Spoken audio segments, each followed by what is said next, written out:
What's going on, YouTube? Has Apple peaked with the iPhone? Has it already reached its maximum potential, and will it only be downhill from here? As far as I'm concerned, the greatest iPhone has already been made, and from here on out, we're just going to see design changes, whether square or rounded corners, depending on what the market wants at the time, and just features added. Of course, nothing essential in terms of features, but just spec bumps and stuff like that. So before we get started, be sure to hit the subscribe button and click the bell so you don't miss as we cover your favorite tech and video games. I'm Chris Grant Jr. It's the Granted Geek Show.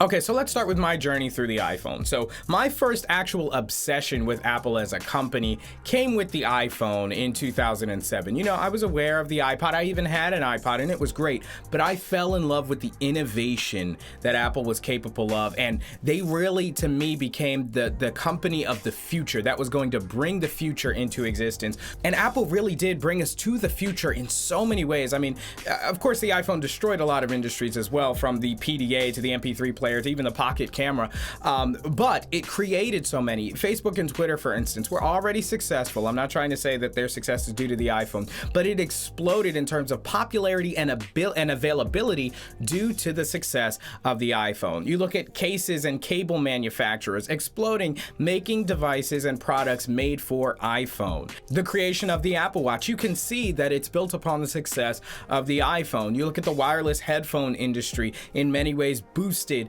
by the success of the iPhone. Fitness tracking apps and pedometers and all of these things just centered around one piece of technology in the world, and that is iPhone. So now with the iPhone being roughly 14 years old, where is it now? Is it still innovating and pioneering at the breakneck speeds that it was pretty much from the iPhone 3, from the original iPhone really, to about the iPhone 5, where the form and function of the iPhone was just changing so drastically from iteration to iteration?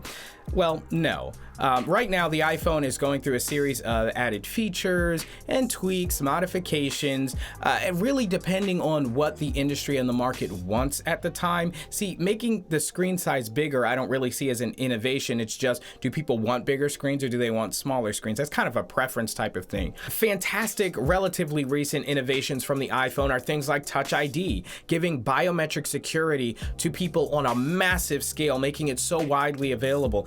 Even Face ID with the iPhone 10 and OLED screen. Those were massive innovations, I think, that really changed the way that we used our iPhones.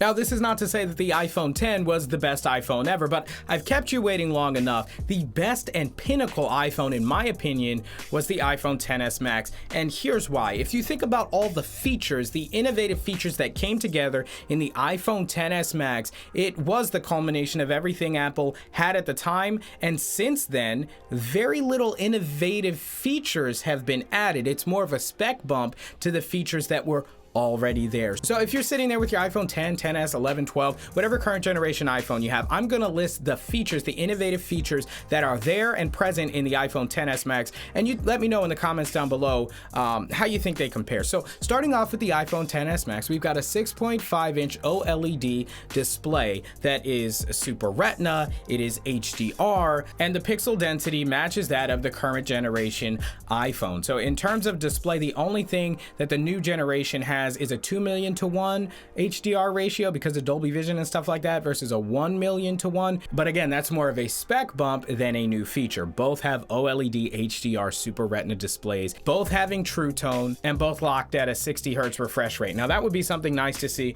in the iPhone 13, is that bump to 120 Hertz. Also, the iPhone XS Max still had haptic feedback, but it also had 3D Touch. And let me just pause here for a minute. I want to get on a little mini rant about 3D Touch because it was such an innovation that, you know, it was truly a regret that I have, and I think Apple will have in the long run. It turned your entire phone display into a button. And that was something that people just couldn't deal with. If you look back to the BlackBerry days, losing all the buttons, it was incredible. But there were still some things that buttons are just better for. If you think about typing, etc., some things you just need an actual button. Well, 3D Touch was the best answer to that. Right now, with the haptic feedback engine, the iPhone is simply waiting on how long your finger has been on the screen to activate a haptic trigger, a haptic feedback. And this can lead to accidental triggers of these functions. But with 3D touch, it was an actual understanding of the amount of pressure you were adding to the screen when you press to understand contextually what you wanted to do. I never accidentally turned on my flashlight. I never accidentally peek and popped, you know, all these different things that you could do. There was the initial press and the hard press. I'm not going to get into the weeds here, but that was a true innovation that may come back in a few years' time, just like Touch ID will probably be coming back to an iPhone very soon. So that's the display. In terms of camera, yes, the iPhone XS Max had a dual lens camera versus the triple lens on the iPhone, I think 11 and after. But if you think about it, the iPhone XS Max was still capable of recording 4K video at 60 FPS. On the front of the XS Max, you had a true depth camera as well as portrait mode. So a lot of the same features that are being just tweaked and improved in the new iPhones were already there with the XS and XS Max. And then finally, aesthetically, which again, don't take too heavily because it's very much influenced by consumer preference, the iPhone XS Max had this stainless steel design, so with the clean glass back as opposed to the frosted glass in I think the iPhone 11 and so on. So it's still a very modern looking phone. It looks pretty much like this, except instead of frosted glass here on this 11 Pro, it has the clean glass. And the only reason I have the 11 Pro is because my XS Max broke and they were going to upgrade me for free, and the inner geek in me couldn't pass up a free upgrade. But I really did miss 3D touch, and there wasn't much that this was giving me that I didn't have with the older version.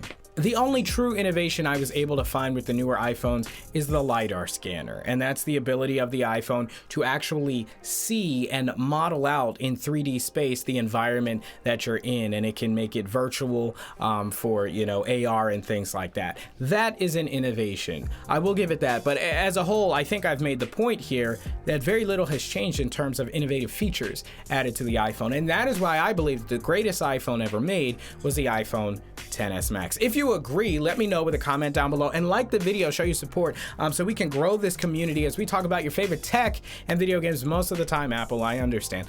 We got a ton of great videos coming up, some case reviews for the iPad Pro, some all kinds of accessories for different kind of Mac stuff. Also, I know the Apple news has been pretty slow, but if you're into movies and TV shows, my second channel, WeSibs, I go over there and I cover all my favorite movies and TV shows, from Superman and Lois to Loki. We just did the Black Widow review and stuff like that, so be sure to check that out. Links to everything are going to be down in the description below. So thank you guys so much for watching. As always, I'm Chris Grant Jr. It's the Granny Geek Show.